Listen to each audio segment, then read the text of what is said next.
ধীরে ধীরে সাইমের গলার স্বর আরো তীব্র হচ্ছিল। প্রতিটা ধাক্কায় মনে হচ্ছিল এখনই বাথরুমের দরজাটা ভেঙে সাইম আমাকে ধরে ফেলবে। আমি আর সময় নষ্ট করলাম না, বালতির পানিগুলো ফেলে দিয়ে উল্টো করে ভেন্টিলেটরের দিকে হাত বাড়ালাম। ভেন্টিলেটরের আগে থেকে অর্ধেক কাজ ভাঙা ছিল। তখন আর আমার মাথায় ছিল না দোতলা থেকে পড়ে গেলে আমি বাঁচবো নাকি মরবো। আমার কাছে শুধু মনে হচ্ছিল এখান থেকে আমার বের হওয়া উচিত। ভেন্টিলেটরের কাজগুলো ভেঙে আমি ভেন্টিলেটরের ভিতরে নিজেকে ঠেলে দেই। তারপর ওখান থেকে লাফ মারি নিচে গলিতে। প্রচন্ড পরিমাণে আমি পায়ে আঘাত পাই, হাত দুটো আমার কেটে গিয়েছে ভেন্টিলেটরের কাজটা ভাঙতে গিয়ে। আর মুখে তো সাইমের দেওয়া চোট আছে। পুরো শরীরেই আমার ধুলাবালি মাখা, তবু আমার কোনো কিছু মাথায় আসছিল না। শুধু মাথায় আসতেছিল এটা, সাইম যখন দেখবে আমি বাথরুমের ভিতরে নাই, পাগলা কুত্তার মতো আমাকে খুঁজবে। পায়ে প্রচন্ড ব্যথা পেয়েছি, খুঁড়িয়ে খুঁড়িয়ে মেন রাস্তার দিকে যাই। পথচারীরা বারবার আমার দিকে অদ্ভুত ভাবে তাকাচ্ছিল। সাইমের একটা কথাই আমার কানে বাজতেছে, যে নারী সন্তান রেখে চলে আসতে পারে তার চরিত্র কতটা ভালো। বাদ দে, ন্যাকামো বন্ধ করে আমার বন্ধুদেরকে খুশি কর। এই কথাটা যেন আমার বারবার কানে এসে বাড়ি খাচ্ছিল। আমি খোঁড়াতে খোঁড়াতে মেন রাস্তায় চলে যাই। তারপর একটা রিস্কা পাই। রিস্কালাকে বলি, মামা কমলাপুর রেল স্টেশন যাবেন, তাড়াতাড়ি আমাকে নিয়ে যান। আমি যখন রিস্কায় উঠি তখন আমি বারবার পিছন ঘুরে তাকাচ্ছিলাম যে সাইম আবার আমাকে পেয়ে গেল নাকি। কমলাপুর রেল স্টেশন পৌঁছানোর আগে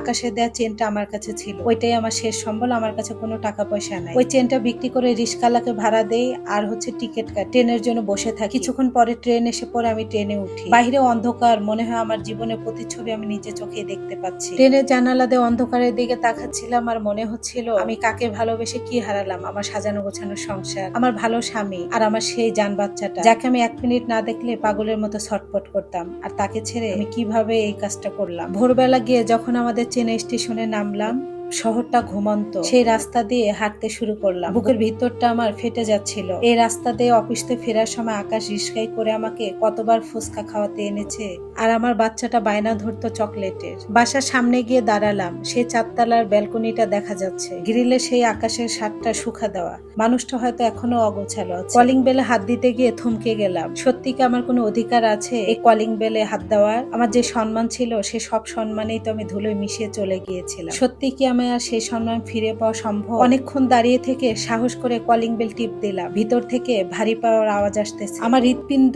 তখন মনে হয় আমার গলার কাছে চলে এসেছে। দরজা খুলতেই আকাশ আগের থেকে অনেক পরিবর্তন হয়ে গেছে। চোখের নিচে কালি, গলার হালগুলো বের হয়ে গিয়েছে। আমাকে দেখে আকাশ মাথাটা নিচু করলো। তার মুখের অবস্থা অনেক কঠিন হয়ে গিয়েছে, কঠিন নীরবতা। তার এই মুখ এর আগে আমি কখনো দেখিনি। কিছুই বললো না, দরজাটা বন্ধ করে দিতে চাই। দরজার ফাঁকে পা দিয়ে আমি চিৎকার করে বলি, আকাশ শুধু একবার একটু আমাকে কথা বলতে দাও।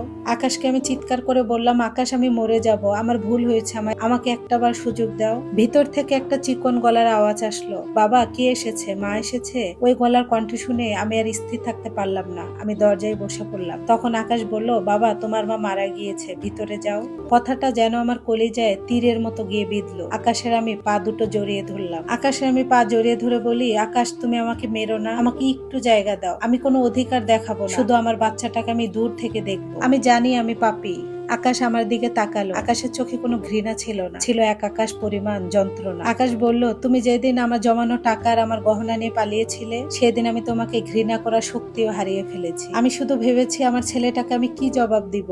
ও যখন রাত্রে ঘুম ভাঙলে কাঁদে, তখন আমি তাকে কি বলবো? আমি কান্না করে ফুঁপে উঠলাম। আকাশ হঠাৎ সরে দাঁড়ালো, বলল, ভিতরে আসো। তবে মনে রেখো, এ বাড়িতে তুমি শুধু একটা আগন্তুক। আমি পা কাঁপতে কাঁপতে ভিতরে ঢুকলাম। ঘরটা সে আগের মতনই আছে, শুধু ধুলোর পাহাড় জমেছে সব। সোফার কাছে আমার 3 বছরের ছেলেটা বসে আছে, ওর হাতে সেই প্লাস্টিকের গাড়িটা। ও আমার দিকে ফ্যাল করে তাকিয়ে রইল। ও মনে হয় আমাকে চিনতে পারছে না। কোনো চেনা মানুষের আনন্দ ওর চোখে নেই, বরং আমাকে দেখে একরকম ভয় ওর মধ্যে কাজ করছে। আমি ওর কাছে যেতে আকাশের পিছনে যে আমার বাচ্চাটা লুকিয়ে পড়লো। আকাশ বলল, ও তোমাকে চিনতে পারছে না। 8 মাস একটা বাচ্চার জন্য অনেক সময়। নিজের সন্তানের চোখে নিজেকে ভয় পাওয়া দেখে আমার মনে হচ্ছিল এর চেয়ে মৃত্যুও ভালো ছিল। আমি বুঝতে পারলাম ফিরে আসাটা যত কঠিন ছিল, এই বাড়িতে টিকে থাকা তার চাইতেও বেশি যন্ত্রণা। সায়েমের নরক থেকে বেঁচে ফিরলেও আকাশের এই মৌন শাসন আর ছেলের অচেনা আমাকে তিল তিল করে শেষ করে দিবে। আকাশে শুধু একটা বাক্যই, ও তোমাকে চিনতে পারছে না। ওই একটা বাক্য আমার কানে আগুনে সীসার মতো যে লাগে। আমার একমাত্র কলিজার টুকরো, যাকে আমি 10 মাস 10 দিন গর্ভে ধারণ করেছি, যার প্রতিটা কান্না সুর আমার চেনা, সে এখন আমাকে দেখে তার বাবার পিছনে লুকাচ্ছে। আমি ফ্লোরে বসে 2 হাত দিয়ে মুখ ঢেকে কান্না করতে লাগলাম। আকাশ আর আমাকে সান্ত্বনা দিতে আসলো না। সে ছেলের জন্য রান্নাঘরে দুধ বানাতে গেল। ঘরের প্রতিটা কোণা আমাকে যেন বিদ্রুপ করছিল। ড্রেসিং টেবিলের সামনে দাঁড়ালাম। নিজের প্রতিচ্ছবি আমি নিজেই চিনতে পারছি না। চোখের নিচে কালি, চুলগুলো উস্কো খুস্কো, আর সাইমের দেওয়া সেই ঠোঁটের কাছে রক্ত জমাট বাঁধা। আমি নিজেই যেন নিজেকে চিনতে পারছি না। আকাশের রান্নাঘর থেকে দুধ গরম করে এনে ছেলের হাতে দিল। ছেলে 2-3 চুমুক খেয়ে আদো আদো গলায় বলল, বাবা ও কাঁদছে, ওকে তুমি চলে যেতে বলো, আমি ওকে ভয় পাচ্ছি। তখন আমার মনে হচ্ছিল ধারালো ছুরি দিয়ে কেউ আমার বুকের ভিতরটা ফাড়া করে দিল। আমি আর্তনাদ করে উঠলাম। আকাশকে বললাম, আকাশ তুমি বলো আমি ওর মা। আকাশ তখন স্থির গলায় বলল, মা হতে গেলে মমতার প্রয়োজন, জন্ম দিলেই শুধু মা হওয়া যায় না। যেই মেয়ে দুধের বাচ্চা রেখে পরপুরুষের হাত ধরে পালাতে পারে, ওই মায়ের জন্য এই বাচ্চার মনে অবশিষ্ট কোনো জায়গায় নেই। আর ওকে আমি বলেছি তোমার মা আল্লাহ তাআলার কাছে চলে গিয়েছে, আর যদি কোনোদিন দেখো তোমার মা ফিরে এসেছে, আসলে ওটা তোমার মা না, ওটা রাক্ষস, আর ও ওটাই বিশ্বাস করেছে। সেই দিন রাতটা ছিল আমার কাছে অগ্নি পরীক্ষা।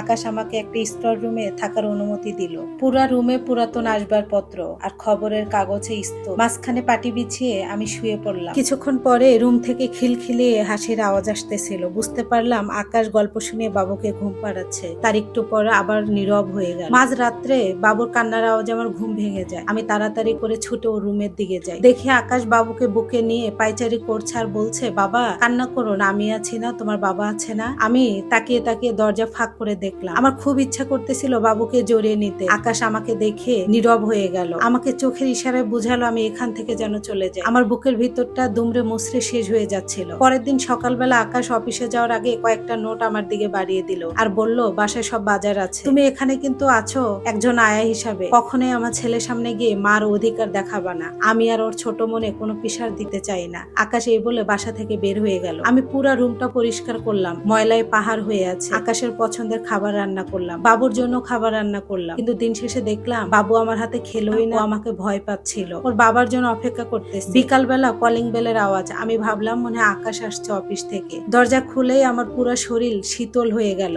দেখি সায়েম দাঁড়িয়ে আছে, খিলখিলে হাসতেছে। তার মুখে সেই শয়তানি হাসি, আর বলল, কি ভেবেছো এখানে এসে সুখে শান্তিতে সংসার করবে? তুমি আমার যে লোকসান করেছো ওইটা আমি সুদে আসলে উসুল করে নিব। আমি সায়েমকে হাত জোর করে বললাম, সায়েম আমি সব শেষ করে চলে এসেছি, প্লিজ আমাকে বাঁচতে দাও, এখান থেকে তুমি চলে যাও। সায়েম আমার হাতটা শক্ত করে ধরছে, বলে এখনই চলো। তখনই দেখি সিঁড়ি থেকে আকাশ উঠে আসছে। আমি ভাবলাম আজকেই মনে হয় পৃথিবীটা থমকে যাবে, সবকিছু পরিবর্তন হয়ে যাবে। আকাশকে দেখে সায়েম হেসে বলল, কি ব্যাপার ভাইজান, আপনার আমানত তো আমার কাছে ছিল, তো আমার ইউজ করা জিনিস পেয়ে আপনার কেমন লাগলো? আকাশের হাত গুটি সুটি হয়ে গেল। আমি ভাবলাম আজ মনে হয় কিছু একটা হবে, আকাশ মনে আমাকে রক্ষা করবে সায়েমের হাত থেকে। সায়েম আমাকে তখন টেনে হেসড়ে সিঁড়ি থেকে নামানোর চেষ্টা করে। আমি আকাশকে বলতেছিলাম, আকাশ আমাকে বাঁচাও, ও আমাকে বাঁচতে দিবে না, ও আমার জীবনকে নরক করে দিবে, আমি মরে যাবো, আকাশ তুমি বাঁচাও। শুধু আকাশ সায়েমকে বলল, মিস্টার সায়েম পরবর্তীতে যেন কখনো আমার বাসার আশেপাশে আপনাকে না দেখি, না হলে আমি আপনাকে পুলিশের হাতে দিতে বাধ্য হব। আমার একটা মান সম্মান আছে এখানে, আপনার বিবাহিত স্ত্রীকে আপনি সম্মানের সহিত আমাদের বাসা থেকে নিয়ে যান, তাকে আটকানোর আমার কোনো অধিকার নাই। আমি আকাশের দিকে তাকিয়েছিলাম আর চিৎকার করতেছিলাম। তখন আমার বাচ্চারা বলতেছিল,